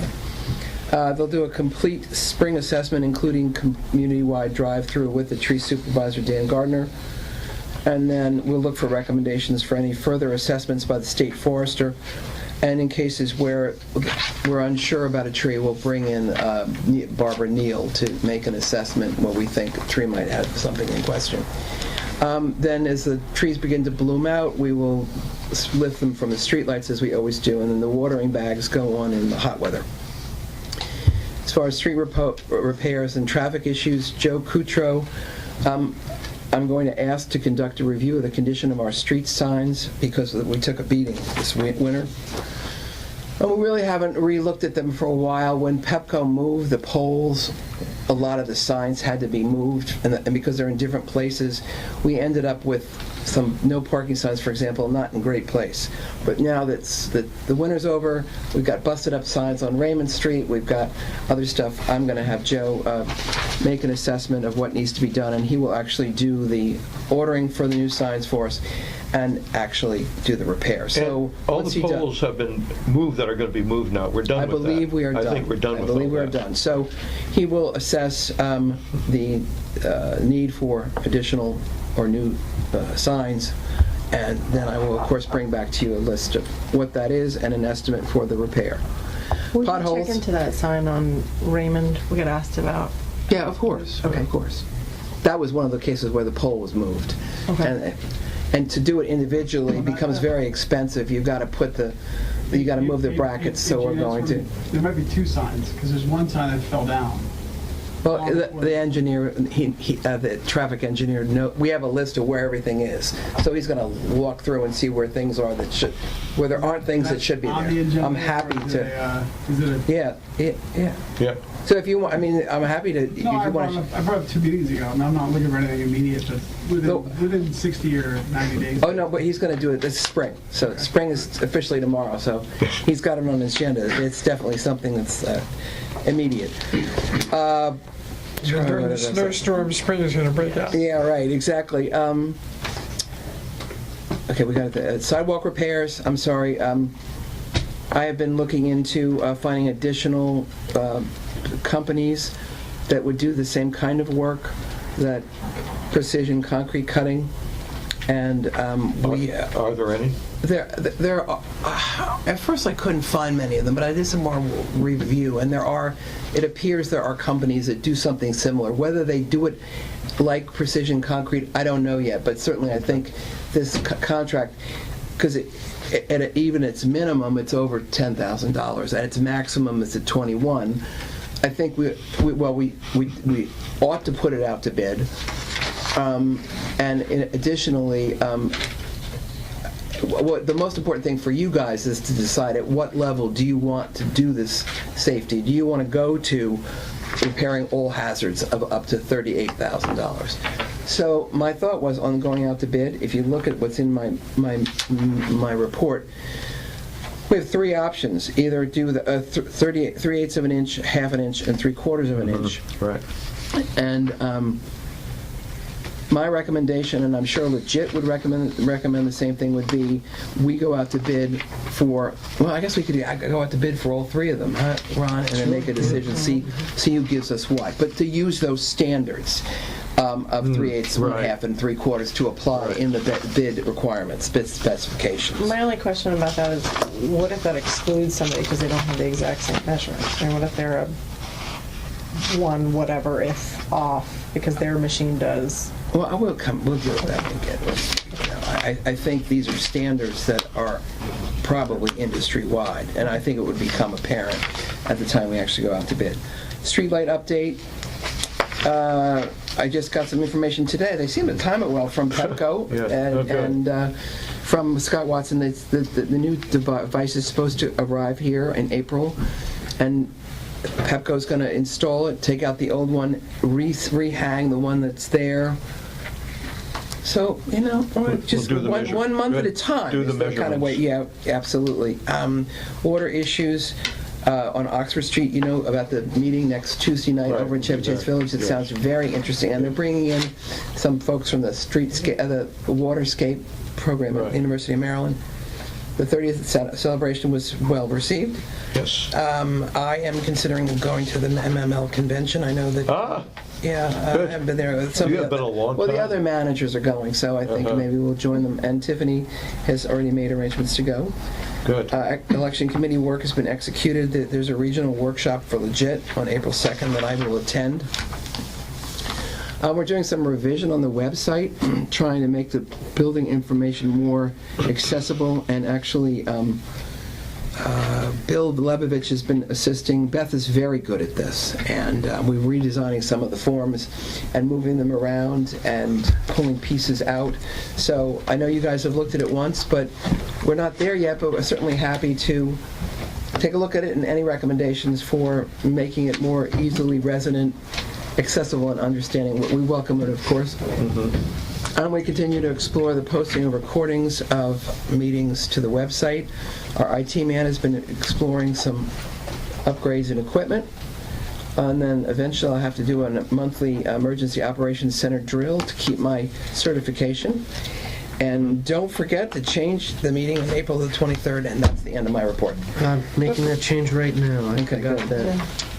For the posting of the meetings, can we, I don't know the technical side of it, would it be possible to start posting what we have, and then if concerns arise over, listenability or size, like that kind of stuff? I'd have to ask our tech man. It's possible. The quality is very substandard, but it is certainly feasible. I mean, my thing would be, let's give it a go. I've pulled a couple for the meetings I missed, and maybe it's because I'm so used to hearing the voices. They work for me when I listen to them at home. We can certainly do it if the council wants to. Consider it. Let's consider it. Well, let's have another. I haven't heard any of them. I'll have to come by with my flash drive. I ask you guys to, just come in and sit down and plug it in and listen to it, and because I think there's a couple of things that we might be able to substantially improve. But just come on, as I said last week. And also, I haven't done it. You gave us websites and links to some other jurisdictions that are doing it. Yeah, well, we can definitely intending to do that today. Maybe we can make a day of it. Yeah. Listen to council meetings from around the neighborhood. Listen to them at home. Yeah. Okay, so the only other thing is whether or not you want to go back, because I completely forgot to discuss, we had talked at the work session about considering instituting a program to shovel sidewalks in the village. Right. It's all the rage in all the towns. That's a little bit of an exaggeration, but I'm telling you this because I've had a number of requests. Right. You know, has the village ever considered shoveling sidewalks? Yeah, we did. We did. We used to. We shoveled the. Not for everybody. No. We just shoveled people that were, elderly people, and it was very expensive. But that was also there were a couple bad winters. I think one of the things that's being seen in the towns that are doing it, town of Chevy Chase is probably the biggest in terms of a massive volume. Mulherron is doing it. They've got about 15 miles of sidewalks. I calculate, and it costs them about $10,000 per mile of sidewalk. So their budget, they're expecting expenditures this winter to be about $150,000. This is based on this particular winter, the kind of ice, the kind of shoveling, and all this kind of stuff. So I've been working to sort of find some benchmarks about, well, if we want to explore this, and it's your guys' call to say, Gene, don't bother to spend any more time. I explored it a little bit. I found what the neighboring towns is. I calculated that we have about 2.69 miles of sidewalk, because not all our streets have sidewalks, but I have the highway user reports that give that out to us. I also have numbers related to what we spent on Brookville Road, and actually the assistant manager was supposed to get on her bike and measure the length of the Brookville Road, but I guess we're going to have to ask the chairman. Well, you from think? here, from where to where? From here to Quincy Street? No, it's more. That's more. You think so? Yeah. More than half a mile? Yeah. Anyway, I have the numbers for what it cost us to shovel that. Okay, and the number of shoveling events. So there is some data that's out there. There's a lot of complexities and a lot of variables that come into it. The kind of snow, the kind of sidewalk. Brookville is particularly problematic because of the state plows. So they're constantly replowing. Alan, thank you. Constantly replowing the sidewalk in, but it's critical. Right. Some of our little residential sidewalks maybe wouldn't be as bad. When I compare what we used to spend with what we might spend, I wonder if the guys coming to the start of the sidewalk, heads down, and shoveling from there to the end of the street, in fact, would be less than what we had paid, where they had to go to a house, shovel that person's walk, pack up all their equipment, go to the other person's, depending on where the older folks live. Did they do just the right-of-way sidewalk, or did they do up to people's homes? No, they just did the sidewalks. No, not up to the homes, yeah. And I think there's some administrative burden associated with it. I talked extensively with the town of Chevy Chase about it. But I do think, because really several residents have asked me, as well as the Chevy Chase at Home said, what kind of does Martin's Additions have anything? Now they have a Storm Buddy program that they support, the Chevy Chase at Home, where the elderly folks team up with neighbors. So there's always, of course there's other opportunities, but at $10,000 a mile, obviously it would be about $27,000 in our budget. So it's, whether we could, if we're going to do a work session about some other budget items, I could continue to explore this. I don't know how would you like to direct me? I personally have a view that people should be responsible, except for those who are physically unable. But they still, here's the deal in town of Chevy Chase, they still remain a couple things. Town doesn't shovel until there's 3 inches of snow. Okay? They said it's a little bit of a wink, wink, nod. Right. Okay? But, and that residents remain responsible for salting and maintaining the work that's actually been done. So it's not that you're letting somebody completely off the hook, but I tell you, there's also been an awful lot of complaints about unshoveled, icy, dangerous sidewalks, especially walking to the market, kids walking to buses. I think it's so important. So it's a trade-off between, do we want to do a year of enforcement and getting out there and writing people tickets and, wink and write tickets, or do we want to do a more intensive campaign. Is there some combination? Volunteers, What was your round up resident? kids. You said a resident? Yeah, resident has offered to organize volunteers to do it. Well, a lot of kids did do it. And I don't know how many kids want to do it and not do it for money, because that's what motivates the kids. Yeah. What's the problem with that? They're not within our control as a town. They, they can or cannot show up. And why does the town have to do that? Well, you would, or volunteer would do it. That's fine. Go ahead. I prefer to have the full council discuss this. I have a lot of thoughts about it. I don't have an opinion. Good. I have I have reservations about it, and I need to work through them. Well, and if you want me to, I can certainly do more research and see what some of the other towns are doing and explore. Yeah, let's bring it up at the next meeting again. Sure. Well, if we want to put it in the budget, okay. If we want to, we need to contemplate. So if you guys want to contemplate it, I will continue to explore.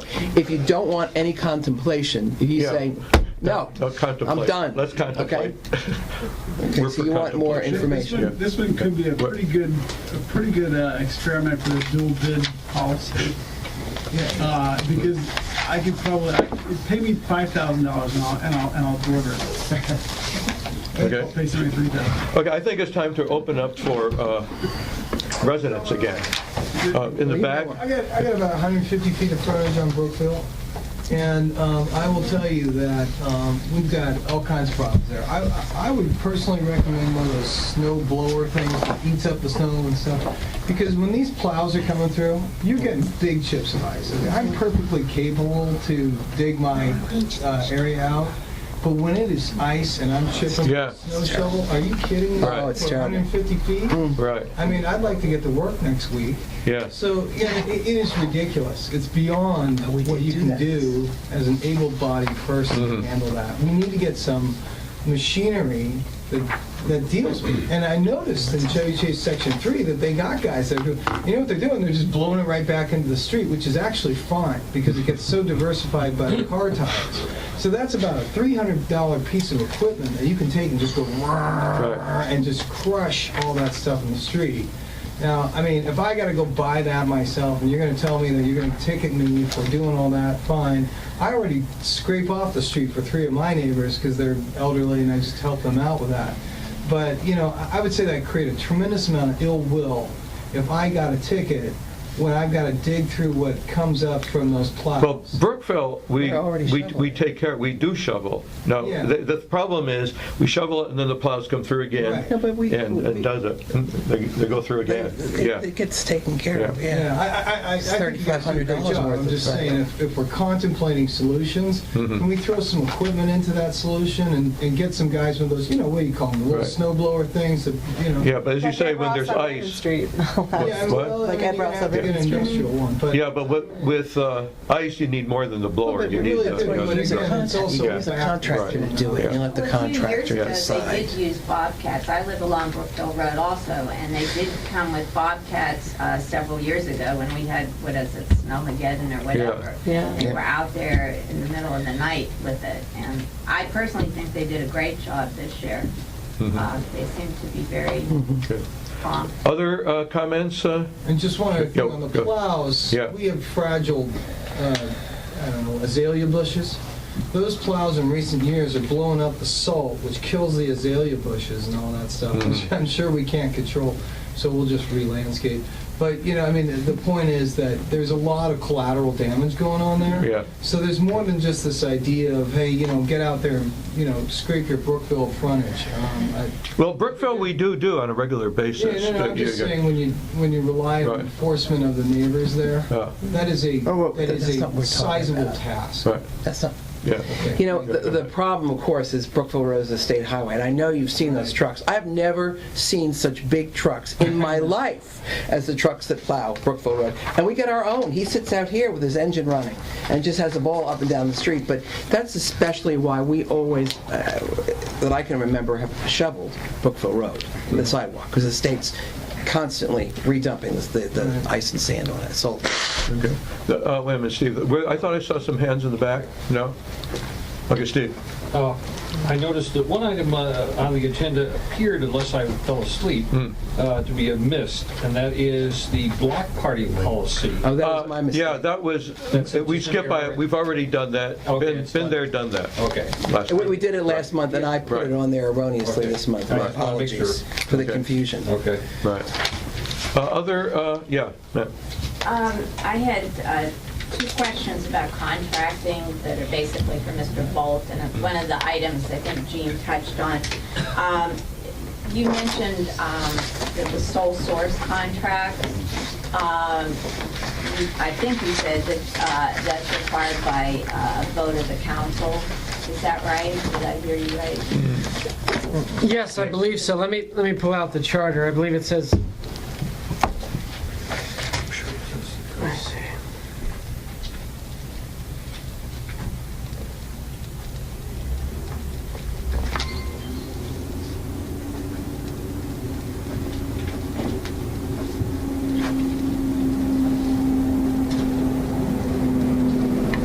No, sole source does not require a finding by the council. There is a unique exception in the charter that provides bidding may be dispensed with based on prior lack of response to advertisement. And that does require a finding by the council. If the council finds in a public meeting that competition is impractical because a prior lack of response to advertisement, bidding may be dispensed with. But no finding is required by the council for sole source. However, it's a finding that's implied because the charter provides the council has the authority to contract. And so if the council's relying on that exception, then the council is making that finding. So it ultimately is by authority of the council. Okay. And the other question, and I think Gene mentioned, is I just was curious as to whether the $10,000 limit is consistent with other jurisdictions. That was the limit for the personal and professional services contracts. No, That limit doesn't apply to them. That doesn't apply to the personal and professional services. Yeah, that applies to any contract. Any contract, but is that consistent with the Chevy Chase Village? In some towns, yes, in some towns, no. Kensington, I think it's $25,000. In some towns, there's no limit at all. And actually, the council has said, I don't want to speak where I don't have the data in front of me. That would be, I would pull this information together so that we have all those answers and documented it the next time we do a work session or however we choose to proceed. And I have one final comment on the snow issue, snow removal thing. You said you're going to check into that. One thing that would be of concern to me, if you were to go with one of these volunteer things with the kids doing it or whoever, that would raise some liability issues, I would think. Let's say. Not if we're not doing it. If we're not doing it. If that's just a volunteer that somebody decides to do, if we're not involved, I don't think we would have liability issues. Of course, we would check with our attorney and with our insurer, but I don't imagine that would be. If we do it, the liability is an issue. If we hire volunteers? No. It's all there. Well, actually, the liability rests with the company. But anyway, our attorney protects us. To the extent that it's practical, could the council supply the community with some idea of how much has been put out for bid and some idea of what it was that was put out for bid? How much is personal services, what we're spending on? So we could see in one place all of this contract discussion that would be helpful? Isn't there a Tiffany proposed? Yeah. I think about one of the few things that we do put out for contract is the trash pickup. Right. It's big. No, we put The big, yeah. The big ones, yeah. But Arthur, I think what she's asking for is kind of what was asked for about last year, a list of the contracts. Where do they fall into the universe of how we have to treat them? I think that, in the next discussion, if we do a work session, which I, again, think we should do, have that discussion. We also need to make sure that we're not providing any information about contracts that we don't need to have for public consumption for future bids. Usually, they are discussed at the council meetings, and there's not a lot, I can tell you in the last 2 or 3 years, there have not been a lot of them. Because, we will sign a 3-year contract, and then there's renewals and so on, so it doesn't come up a lot. But it's out there. Yeah. I'm more interested, I guess, in what doesn't go out for bid. Everything else. Everything else. But I think realistically, one can narrow that down. I mean, we're not talking about who sweeps and who does that sort of stuff. Yeah, I think by very, very, very rough estimation, if there are 30 contracts in place right now, only 3 or 4 of them are over 10,000. Right. Personal and professional included in Well, that? you know what? We're going to get the data and make sure that we got it right, okay? But you think about trash, Paving. and anything like we do paving, and we always go out to bid on that because we don't have a in-house, or we piggyback on a state contract. But among those 30, there's things like the contract on the copier. That there's the people that clean this office. What about the ones that we've had where we've had to get bids? Ken, there's not a lot. Well, when we did A. Morton Thomas, when we do streets, when we do trash, and as a matter of fact, the trash contract is coming up for bid again. We'll pull all this stuff together, but there's big dollars associated with it, and those records are all available. The time the piggyback thing comes up once in a while. We'll get a call from a contractor. My crews are out there, the trucks are there. We're just across the street. We can come in and do your road, your sidewalk, or whatever. And we've relied on that. And we've worked with some of the utilities. And we get a deal on that. So, Well, Steve. I think, and I accept the fact there's going to be work study to gather all the data. But there can't be that many contracts. If there's 30 and a handful of them are for maintenance of copiers and whatnot, and some of them are big ticket items, that might leave 15 or so that are the ones I think that most people are focused on, that most people came to this meeting because it was on the agenda. And I wonder if we can frame the discussion, not so much the dollars of those, but the discussion, because there are a lot of people who, if you have a lot of contracts that are personal or professional contracts, they're really de facto employees, but they don't have there's no sort of oversight or review or performance evaluation of those employees, de facto contractors. And I think if we can frame the nature of how those things are awarded, that would be more important, I think, than the actual dollar amounts that we're talking about. And I think this might just apply to the next meeting. I think if we could do that, my guess that most people in this room who are interested in the contract discussion are interested in that part of it. Well, there is an evaluation. We go back to the people. We don't have to go back to the people who are providing the services. And I can think of 1 or 2 occasions in the past where we have not gone back to people because they were not providing the services as well as others could. Others did it cheaper and better. There's so much that goes on in this office, and so much that goes on with the people we use to provide us with the oversight and review. I'm not going to go out there and do the oversight and review, but we do have experts that we contract to do it. So we'll make sure that we make that very clear who's doing the oversight and review. Of the village. And I'm sorry, what did you just say? Some of the people who are quasi-employees of the village, people who are on personal service contracts for the village, what is the process? There doesn't appear to be a lot of transparency around what the process is that does go into the performance evaluations. Well, they're not crazy employees. We have a lighting engineer who does the evaluation of the lighting. And I don't see, we don't evaluate them as we would an employee. And we buy their services, and to the degree that they're performing it. And we've been talking about hypotheticals, we've been talking about emergency snow crews and things, and I'm very happy with the way that the snow plan went, which Rolling Acres, who I think are great. They are not a low bid, by the way, but that's okay. They do great. They're not what? I'm sorry. Low bid. They're not a low bid. Oh. I use them for my landscaping. They're not a low bid, but they're very good. And that's okay. But because there's a limited number of contracts, why don't we go through each one of them? Well, let me jump in here and ask Ron, our attorney, a question.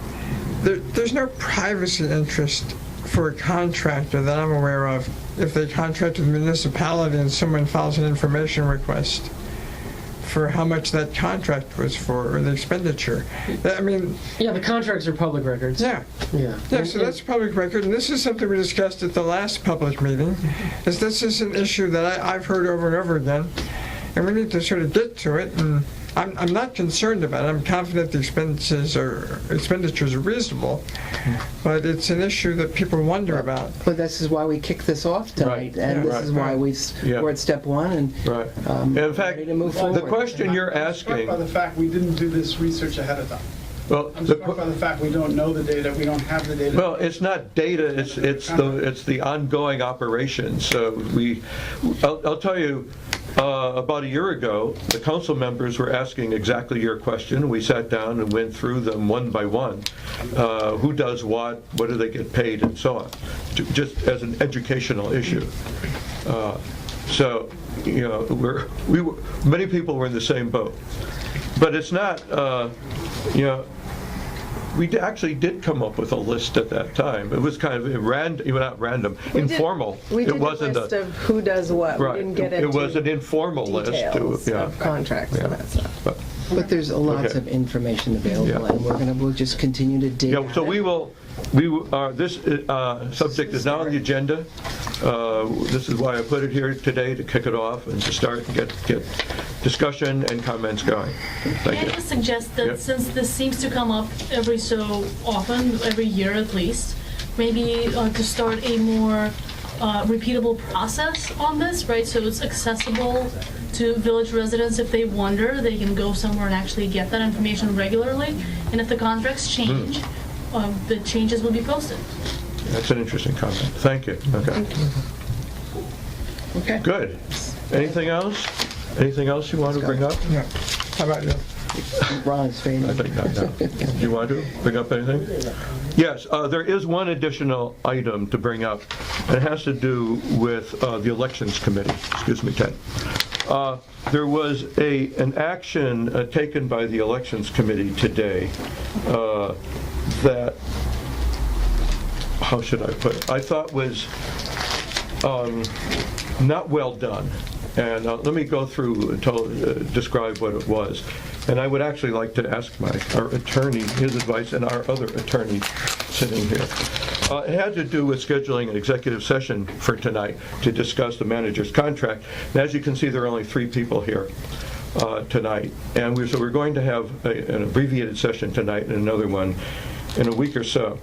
And one council member objected to this, saying that we should not proceed with only 3 members and send it to the Election and Ethics Committee for their consideration. And they recommended, based on a number of points, that we postpone the executive session, which we have done. But I thought that there were some issues raised in this that required a little bit greater discussion. One of the issues is whether this is in the remit of the Elections Committee, the Elections and Ethics Committee, as described in the charter and then as specified in the ordinances. The Ethics Committee looks into conflicts of interest mainly. Not mainly, it's elections and conflicts of interest, not other issues.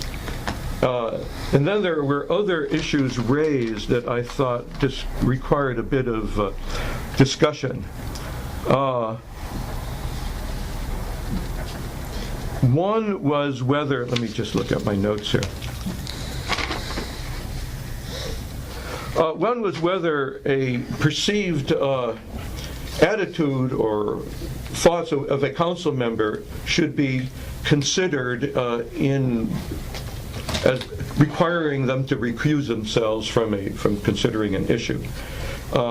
Another was whether more people were necessary, whether more than the legal required quorum was necessary to consider this. And my thoughts on this is that a quorum is a quorum, as defined in the ordinances and in the charter. A quorum is 3 people out of the council, and that more people are not necessarily needed to consider any particular issue. A second question is whether, if somebody has views, attitudes, preferences, proclivities, or something on an issue, whether that should prohibit them from discussing it and considering an issue. I think in both cases that a quorum is a quorum. We don't need special numbers of people to consider any particular issue. The second is that attitudes and are yours to have, and people run on agendas. It's perfectly legitimate to have points of view, and that if you have a particular point of view, it should not be something that prohibits you from acting on those point of view in a discussion or in a council meeting. And I'm not sure if there's a legal issue here. I think there's actually another issue comes up. And we may have been in violation of our ordinance for some time. According to the ordinance, the election committee should have 3 members appointed by the council. And it's not at least 3 or 3 or more. It just says 3. I was kind of surprised at it. I thought it was 3 or more, but it's not. And it's the 3 members appointed by the committee. And so that raises an issue as well in the current constitution of the committee. So I have a number of considerations here and concerns. One is that the election and ethics committee acted beyond their remit, and 2, that they raised 2 points that I thought were inappropriate points to be raised. I'm not sure I understand that for the minutes, but E&E went beyond their what? Remit. Beyond their, what's a good word? Authority.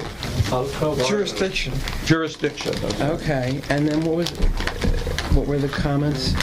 And the comments were that, one was that more than a simple quorum should be required to discuss this. The second was that if a person was alleged to have certain views on the subject, that they should recuse themselves because of those certain views. I'll write it. So if somebody came in and said they're campaigning against the property tax, they have to reduce the property tax, perhaps they shouldn't be allowed to vote on a property tax discussion in the council, as an example of that. And I thought that both of those contentions were does it get down to partiality or prejudice, what you're speaking of? Well, yeah, partiality and prejudice are perfectly acceptable.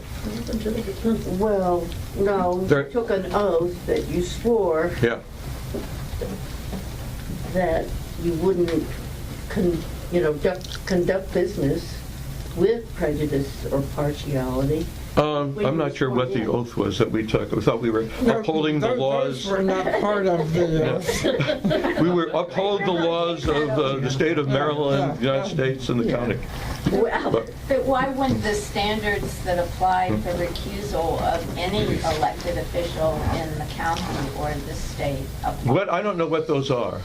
Well, there is not. It doesn't involve conflict of interest or monitoring. Could I? Do you have anything you want to add?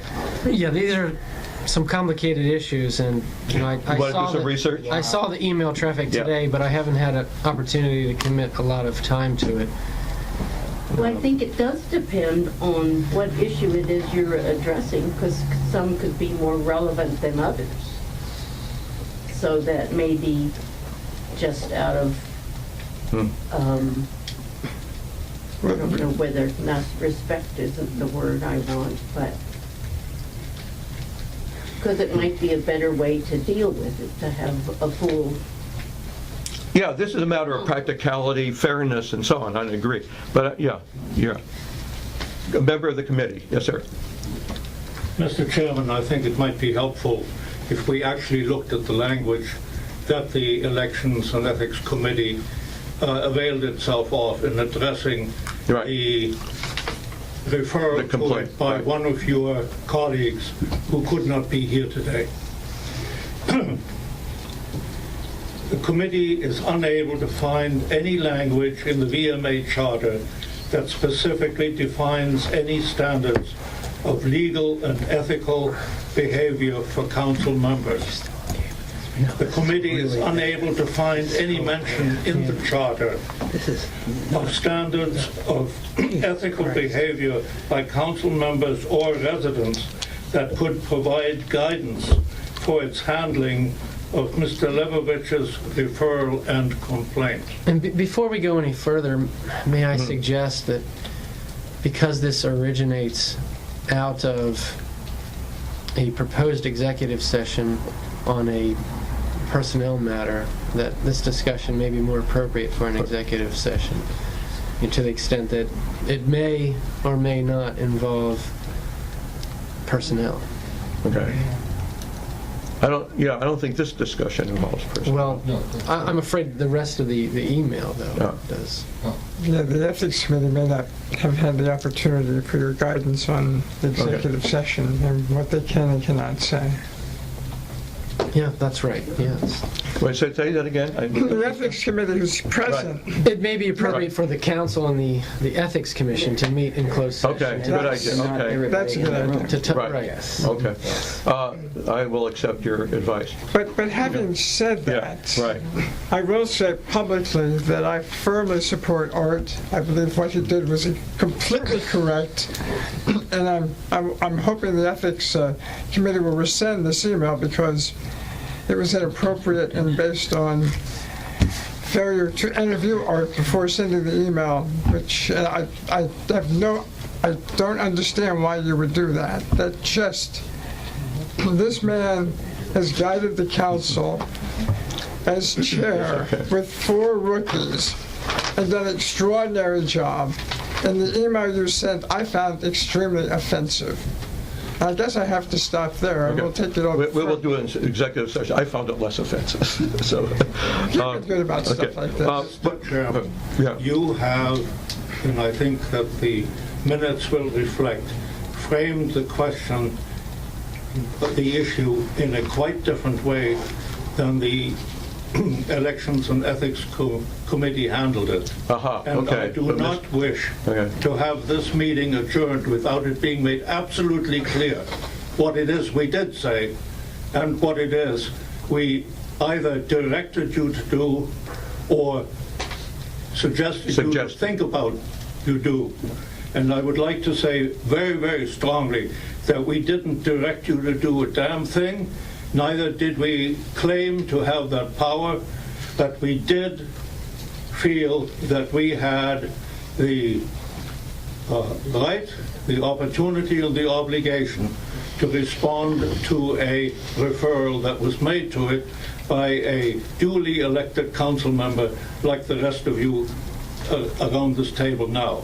Now, if you want to discuss this in an executive session, that's fine. But what I want to get into the record is what we actually said. Okay. Council, would you weigh in on this before he goes further? I don't know to what extent that he speaks on behalf of himself as a resident or as a member of the election committee. But as a member of the election committee, I'm not sure. The confidentiality that I'm concerned about belongs to the employee, and it may be that this discussion won't really involve anything confidential about the employee, but it's a very fine line that we're approaching. Arthur's at the email. Maybe could we just adjourn for 5 minutes and allow me to talk with one or more employees? Sure. About whether or not they agree to this discussion being held in the open. No, I was going to say give it to Ron so he knew what. You have it. You have it. You want to see what Frank's got. That's it. Well, Frank has it here. Is that the same letter that Frank's got? But there's only one email that I'm going to run to the restroom. Well, so we'll adjourn for 5 minutes. Okay. Is that all right? Yes.